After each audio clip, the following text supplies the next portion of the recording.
सपा बसपा पर जमकर बरसे योगी। महिला सुरक्षा सबका विश्वास और विकास के लिए करें भाजपा को वोट। महिलाओं को स्वयं सहायता समूह के माध्यम से मजबूत किया जाएगा।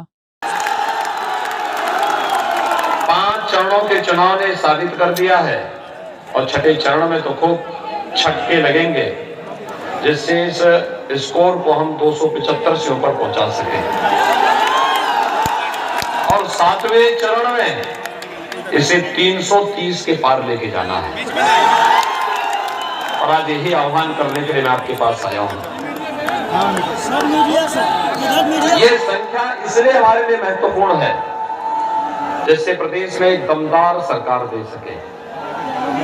भाइयों बहनों, संबोधित करते हुए कहा कि मेरे 5 साल के शासनकाल में कहीं कोई सांप्रदायिक दंगा नहीं हुआ, सभी को आतंकवादी घटना नहीं घटी, जबकि 5 साल पहले समाजवादी पार्टी की सरकार में आए दिन दंगा होते रहते थे और लोगों का जीना दूभर होता था। खासतौर से आजमगढ़ के लोगों की पहचान बहुत कठिन थी। यहाँ के लोगों को बाहर कमरे में मिलते थे, किसी भी प्रकार से कोई सुविधा नहीं मिल पाती थी क्योंकि आजमगढ़ को लोग आतंकगढ़ के नाम से जानते थे। बीते 5 साल में स्थितियां बदली हैं और लोग चाहे आजमगढ़ के हो, गोरखपुर के हो या कहीं अकेली हो, अगर बाहर जाते हैं तो कहा जाता है कि आप राम की धरती से आए हैं, सिर्फ की भक्ति से आए हैं। योगी मुख्यमंत्री जी है, उनकी धरती से आए हैं, बहुत सम्मान मिलता है। उन्होंने कहा कि हमारी सरकार जो करती है वह करती है। जबकि कोरोना काल में मैं 3 बार आजमगढ़ आया, जबकि यहाँ के सांसद अखिलेश यादव एक बार भी आजमगढ़ की जनता का दुख दर्द समझने नहीं पहुंचे। उन्होंने अखिलेश यादव पर कटाक्ष करते हुए कहा कि जब वह सांसद आजमगढ़ से हैं तो विधानसभा भी आजमगढ़ से ही लड़नी चाहिए थी, लेकिन वह चले गए करहल। जब वह चुनाव हार रहे थे तो अपने पिताजी मुलायम